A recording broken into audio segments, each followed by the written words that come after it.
Those of us here who work at the state capitol have beaten back attempts recently to cut money from this very important tax credit program.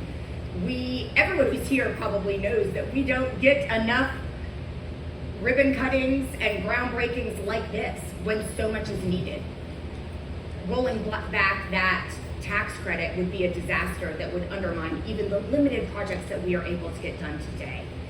I know myself and Representative Mary Margaret Oliver will continue to fight hard against any of those cuts and instead advocate for the needed money to go into these projects so that we can have more tremendous events like this. This development, 66 units in phase 1, as you see, and another 66 units coming soon, marks the first ground-up, affordable, attainable family housing community built in Decatur in decades.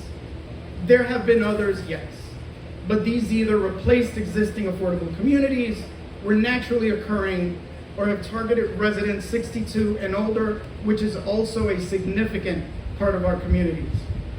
Village at Legacy Park is different, and it's been made possible by Preserving Affordable Housing, Inc., a proud subsidiary of the Decatur Housing, in collaboration with the great city of Decatur and our many public and private partners who believe that modern, safe, and stable and attainable housing is not a luxury for a few, but a right for all of us.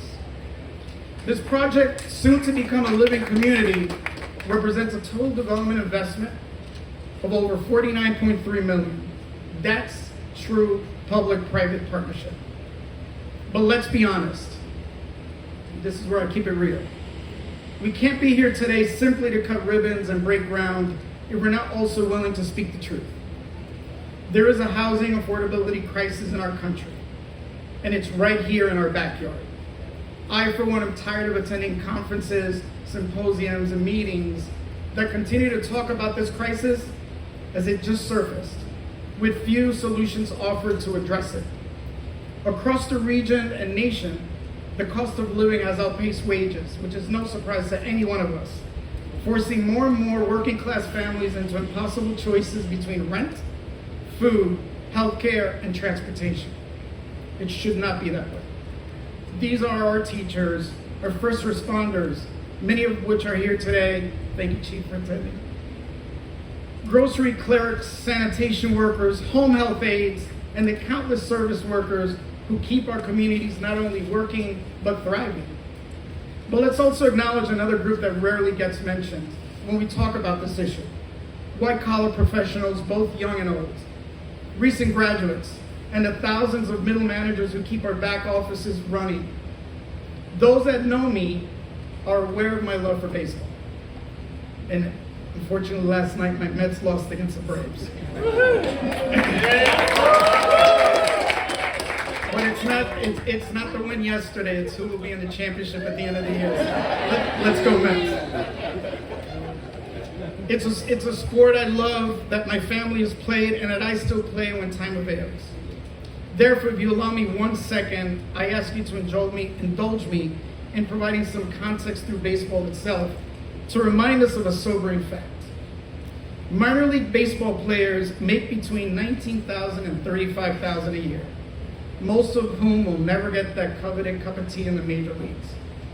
In Georgia, the average individual income is under $43,000, just a little over $20 an hour. Given how well the Braves are represented in our area, it's not inconceivable that some of these players live and work in their off-season within our communities. Bringing it home, the median individual income in Decatur as of 2023 was close to $77,000. And the average household income is estimated at over $140,000. You do the math.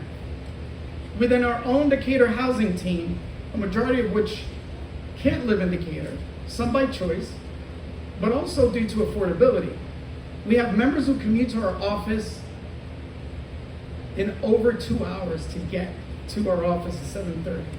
The vast majority average over 1 hour, depending on the infamous Atlanta traffic. And then there's a group no one talks about in these conversations. It's about telling our story. Our medical residents, oh, they don't need affordable housing. use it. Decatur is a proud home to one of our nation's most respected institutions, Emory University and its prestigious medical school. According to ZipRecruiter, first-year medical residents earn between $15.62 and $35.34 an hour, with most making between $22.60 and $31.97, regardless of geography. So that's here, New York, anywhere. Many of these newly minted doctors begin their careers mired in over $228,000 in debt.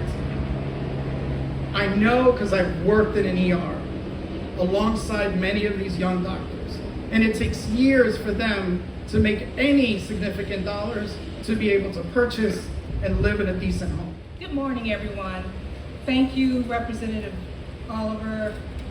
I'm honored to be here as a regional administrator for HUD's Southeast region. It is the largest of the 10 HUD regions. I bring greetings on behalf of Secretary Scott Turner. Today is a tremendous milestone, not just for the city of Decatur, but for working families across Georgia. I want to extend a heartfelt thanks to Decatur Housing Authority, the development team, and all the local partners who helped make this dream a reality. We are here to break ground and cut ribbon on phases 1 and 2 of the Village of Legacy, a landmark achievement in affordable housing and a shining example of what strong local leadership and smart private sector investment can make things possible.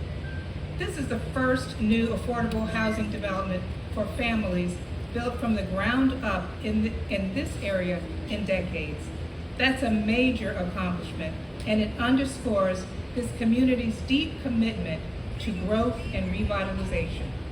Both phases are made possible by the competitive 9% low-income tax credit, a tool that brings private capital to meet urgent public needs. HUD is proud to support public-private partnerships that deliver real, lasting impact.